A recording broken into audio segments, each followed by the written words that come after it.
James Babb, Libertarian, running for Pennsylvania Treasurer. Why are you running for this office? Well, the Pennsylvania Treasurer is an interesting position. Essentially, the role of the Treasurer is to safeguard and manage the treasure, okay? So I'm here to tell people that that treasure, it's a pirate's treasure, and it's been looted from Pennsylvanians, and I think it should go back to the rightful owners as soon as possible. Well, talk about just how big a treasure, as you call it, is it? How much money are we talking about within the state treasury? It's like $100 billion a year. It's a huge amount of money, and libertarians understand that taxation is theft. When you take something from someone else without their consent, it's wrong. And even if it's for a good cause, I think we can all agree that if you take someone else's property without their consent, that's theft. And it really doesn't matter if they have a special costume, or if it's, or if it's for a good cause, or if they wear a badge. When you take something that's not yours, it's wrong, it's theft. And what's interesting is the very first line of the Pennsylvania Constitution expresses sort of this libertarian value. Basically, in the very first line, in the unalterable Declaration of Rights, the right to acquire, possess, and defend property is declared to be inherent and indefeasible. That means we all have it and it can't be taken away. So whoever's elected to the Pennsylvania Treasurer position will take an oath to defend those rights, to defend the right of private property. So what would a treasurer do who took that oath seriously? What could he do besides return the loot to the rightful owners immediately? And that's what I would do. That would be my top priority.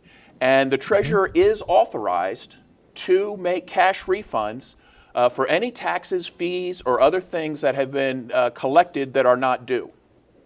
What about security within the Treasury?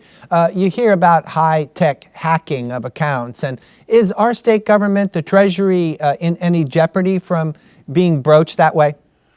Well, breached? I guess traditionally pirates would bury their gold on an island somewhere, okay? So security is always important to pirates.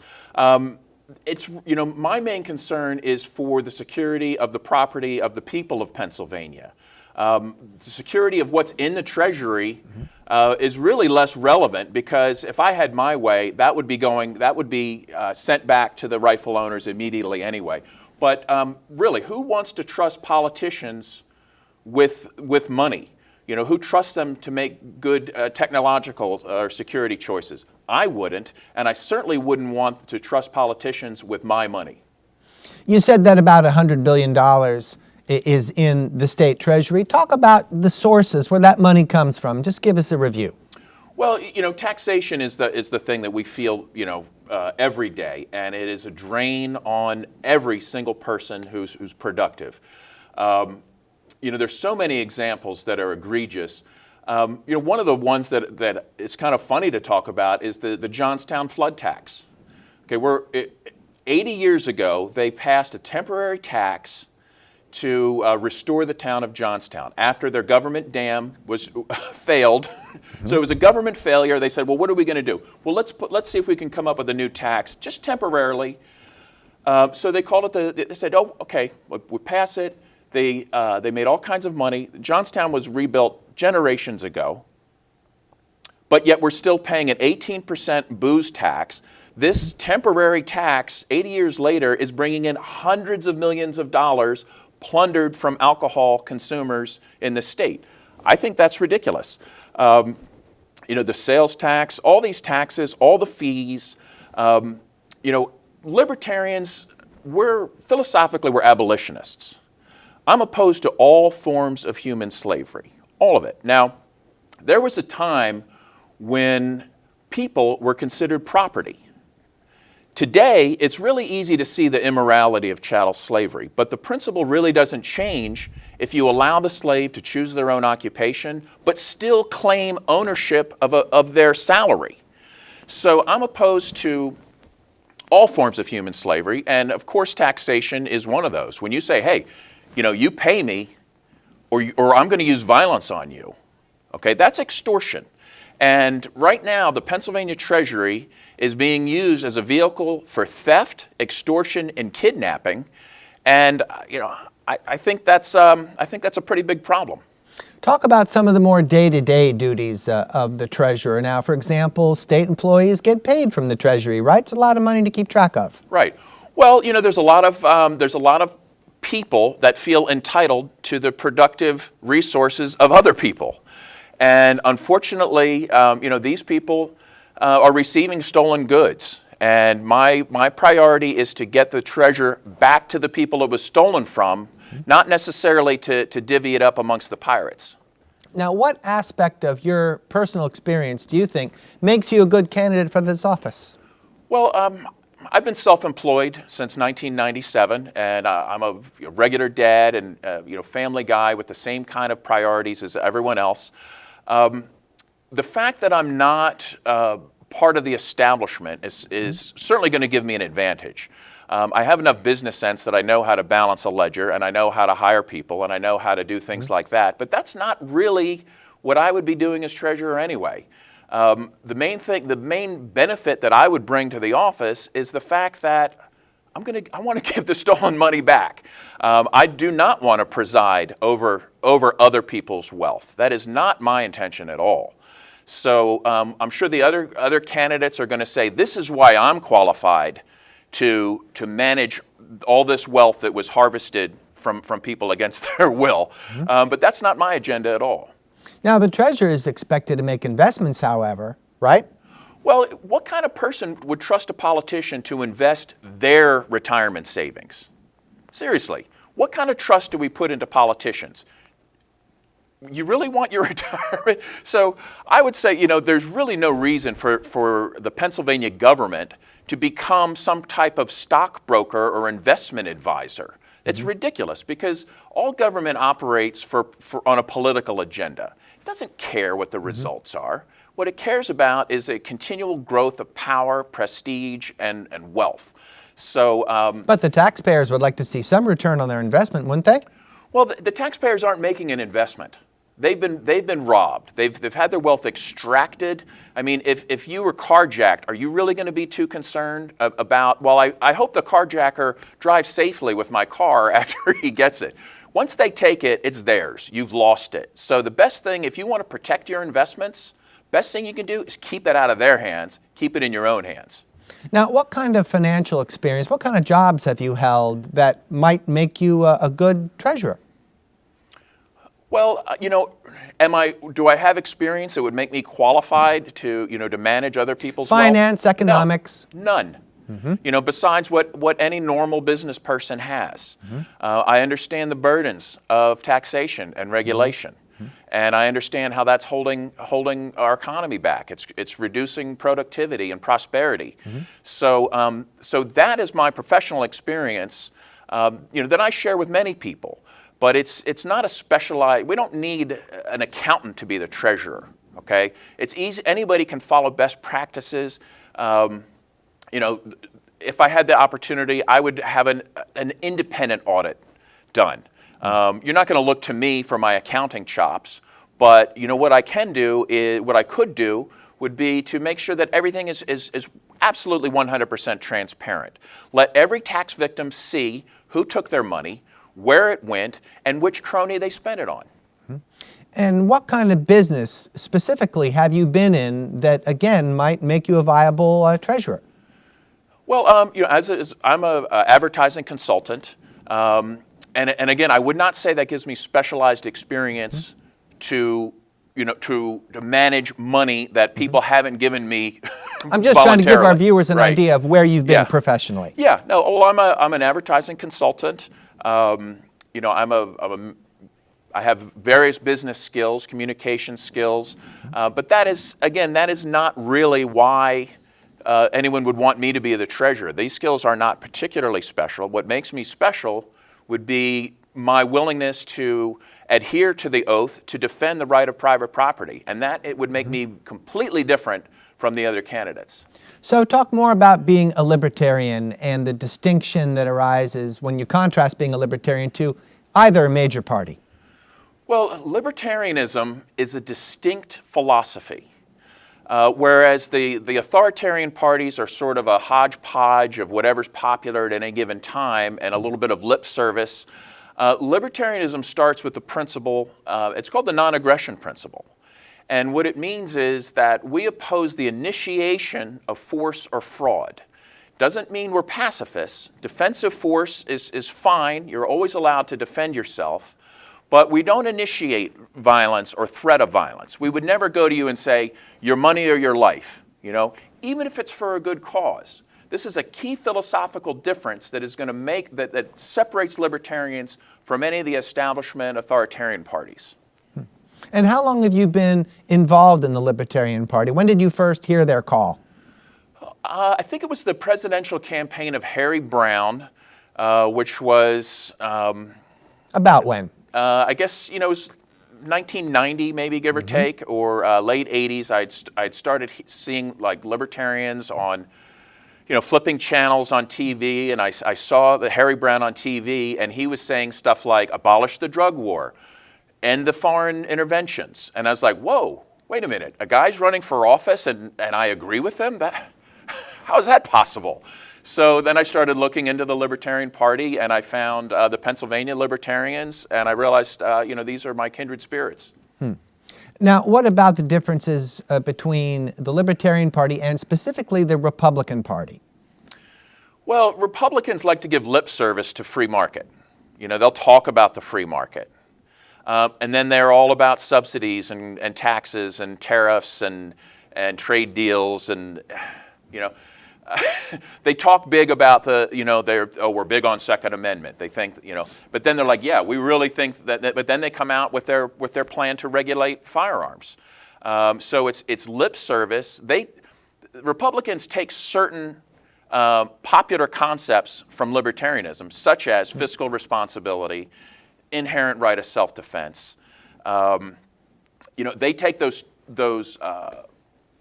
ideas, which are very popular, but it's really just lip service to those. On the other hand, Democrats do something similar where they think they're champions of free expression or free speech or civil rights, but yet they preside over the drug war, which is probably the greatest civil rights crisis since chattel slavery. I mean, it's absolutely hypocritical.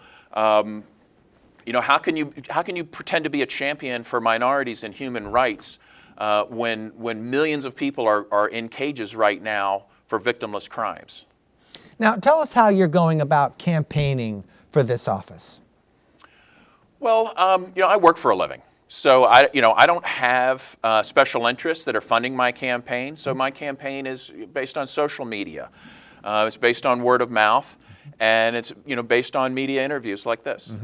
And if you had to distill your platform into just a few sentences, what would it be? Again, thinking about our viewers who are going to go to the polls eventually and try to make a decision between you and perhaps the other two major parties. Well, I guess you have to sort of first look at the kind of people that the Democrats and Republicans have been bringing to the office of the treasurer. And it is astounding. In fact, I didn't even realize the depth of the corruption until I started looking into these previous treasurers. Since the 80s, we had one treasurer convicted of bribery. We've had a former treasurer convicted, he pled guilty to extortion. We've had one investigated by Securities and Exchange Commission for municipal bond fraud. Literally, it is a legacy of corruption, fraud, and abuse. And so people might say, well, gosh, this libertarian, he's not qualified. He's not even an accountant, okay? Well, the qualified candidates that the Democrats and Republicans have provided, the track record speaks for itself.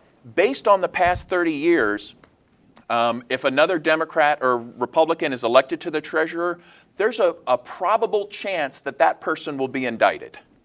So, maybe we want to change it up. And I'm willing to say, hey, if you wanted me to be treasurer, I'm going to go in there and I'm going to put the brakes on it. People have said, hey, that you can't really do anything as treasurer. That's just you're just a cog in the machine. You know, and it's true. The treasurer doesn't really have a lot of positive power, but what it does have is the power to just stop. And that gear can stop turning, and this machine of corruption and fraud could grind to a halt.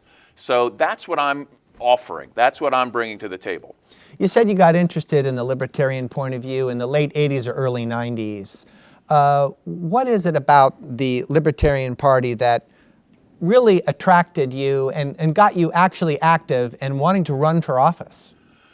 Well, maybe it's a sense of desperation, of wondering, you know, first thing I looked at, it was like, you know, how did these things happen? How did we get to the state where we're being plundered and robbed and caged and, you know, treated like tax cattle? And, you know, it's like, how did this happen? And so you start looking into it, and then I started saying, well, like, who's opposing it? Who's standing up against it? Wasn't the Democrats, wasn't the Republicans, and in the political front. So I thought, well, you know, let's see what the Libertarians are doing. And, you know, I think what Libertarianism brings, it's more than a political party. Libertarianism is a philosophy that honors the individual above all else. It's not a collectivist philosophy. It says, hey, you know, you live your life your own way as long as you're not hurting people.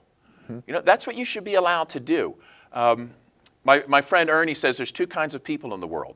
People who want to be left alone, and those who just won't leave them alone. And he says, well, which one are you? Well, I want to leave people alone, and that's what libertarians are. We want people we don't have a central plan for freedom. We're not here to say, this is how you're going to live your life. We believe that every person has a right to live their own life according to their own values, their own preferences, and that's what makes our society great, when people can pursue their own happiness freely. You said you've been relying on social media to get your campaign out there, but there's no substitute for getting out and meeting people. Are you doing that, and what kind of people are you meeting? Do they share your frustration with the major parties? Well, you know, we all, you know, meet people and we talk to people.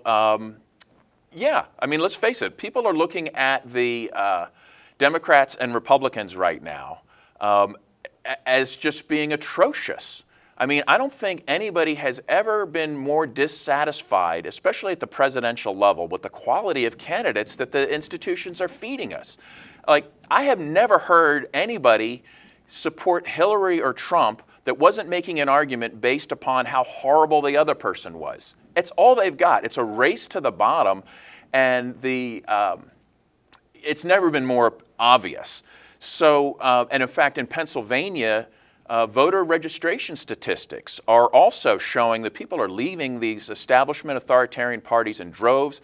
Since was glancing at some of the numbers on the Department of State website, since between 2010 and 2015, Democrats and Republicans, I think they're down like 8 or 9% in their registered voters in just 5 years. Who knows what the damage to them is going to be this year. Any political mentors along the way? You said you got interested in the late 80s, early 90s. Any individuals that have really inspired you to take up this cause? Well, you know, and the cause, I guess, sure, there's many people. Not really that many politicians, although I admire people like Ron Paul, that I think have, you know, really made the most out of using the system to spread a message of freedom and libertarianism. But I'm more interested in, you know, maybe some of the historical philosophers, the great abolitionist Lysander Spooner, you know, people like Murray Rothbard. You know, these are the people that have really helped me sort of make my philosophy more consistent. Have you been to events where you've had a chance to meet the other candidates for this office? Candidate forums? Not yet. There's some coming up that I'm looking forward to. And what kind of issues do you expect will come up at these forums? A lot of boring stuff. Well, tell me what you would like to talk about come this forum, if you have some control over the topics. Well, I think we should talk about, you know, where's the money coming into the Treasury from? What about the victims? What about them? How and then how is the money being spent? And then they'll ask you who the victims are. What will you tell them? Well, the victims are the people of Pennsylvania that are being extorted to pay for this, to pay for these programs. At the other end of it, we have to look at, well, how's the money being spent? Okay, now remember, the Pennsylvania treasurer takes an oath. You have to defend the right of private property. It's inherent and indefeasible, okay? So if as soon as you say, hey, that property's mine, you've violated that oath right off the start, okay? So I'm willing to work within the context. I mean, it's by their own rules. Their own rules say no legislator, judge, or bureaucrat can alter our Declaration of Rights. They cannot alter our right to protect property, okay? So, so here we are. So let's talk about that. Let's talk about how they're spending money on the drug war. Let's talk about how they're victimizing people. It's a kidnapping operation, is what it is. It's a make-work program for useless people. Most Pennsylvanians agree that marijuana should be legal, but yet they're still putting people in jail for it. Why? Well, Hillary Clinton blurted it out one time. She says, well, we can't end the drug war because there's too much money in it. All those judges, all the lawyers, all the guards, all the probation officers, all the supply chain, they all lobby, say, oh, no, we've got to keep this money going. If you hear about a jail closing, the community says, but those are good jobs. What can we do to get more people to fill these cells? It is it's the worst type of make-work program. I would rather the money just go to have people dig holes and fill them in again than to spend this money to continue this horrible, racist, immoral war on drugs.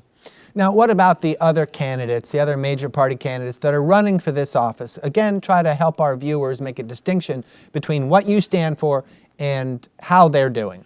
Well, they're political opportunists as far as I can tell. I don't know them personally. I'll assume they're good people, despite the company that they've kept with Pennsylvania former Democratic and Republican treasurer candidates. But they're political opportunists. They see the treasurer position is really, for the establishment, it's considered a stepping stone to something more powerful.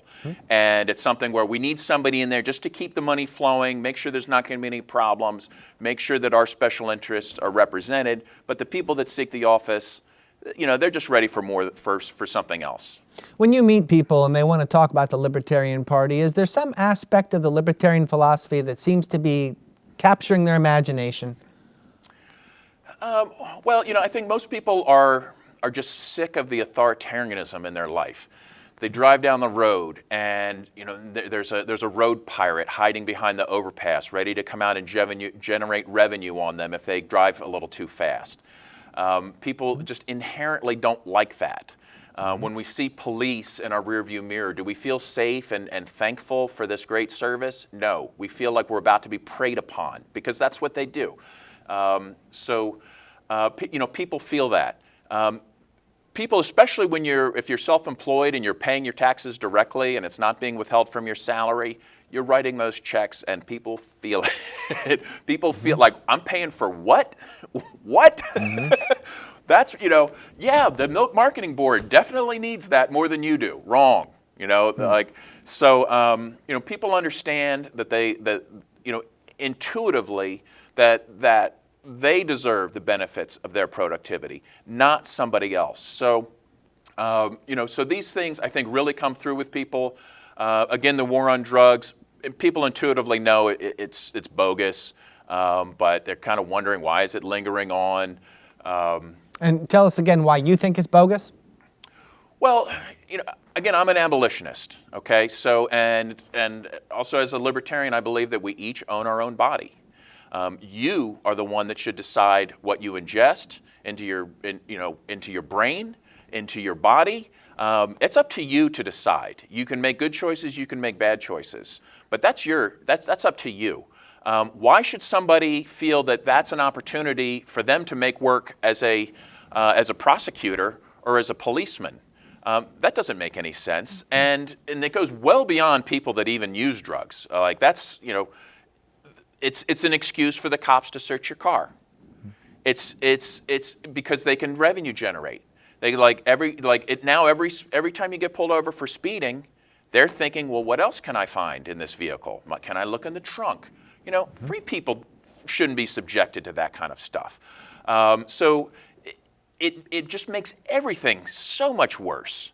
Besides, for people that don't even have any interest in drugs, I don't encourage people to do drugs. I don't want my kids to do drugs. But the war on drugs is far more damaging than drugs have ever been to anybody. And for people that have any addictions, these people need medical help. They don't need a cage. So, and I think that the only people that should be punished would be people that hurt someone else. If there's no victim, there's no crime. What is your history running for office? I ran for state rep with the Libertarian Party twice in 2006 and 2008. And what did you get out of that experience that you might apply to this campaign for treasurer? Well, I saw some of the opportunities that you can have, because even though I'm essentially apolitical, I really don't care about politics. The fact is that this is a time when people are looking to talk about issues. And I think that the libertarian message is important enough that it needs to be injected into these forums, into these discussions about policy. Somebody has to sit back and say, wait a minute, let's get off the 3x5 card of acceptable responses that basically Democrats and Republicans agree to everything. They agree that we are all their tax cattle to be managed. Okay, that's what they bring, So I don't know, but and that's the difference of libertarianism, is that we respect the individual's rights. We only have about a minute left. Why not use that time and tell our viewers why they should vote for you? You might think it's funny, but I really don't actually advocate voting. I think voting's a waste of time. Voting is not going to change the outcome of the election. Basically, it's been predetermined that one of the authoritarian parties would win. Sure, some people think you can vote and express yourself. Okay, that's fine. But understand that if that's your strategy for change, it's not adequate. It's not really going to do anything. I think our lifestyle choices are much more important than how we vote. If we want to make an impact in the world, how we spend our money, how we live our lives, how we treat each other, how we raise our children, these are way more important than voting. James Babb, Libertarian running for Pennsylvania Treasurer, thank you very much for your time. Thank you.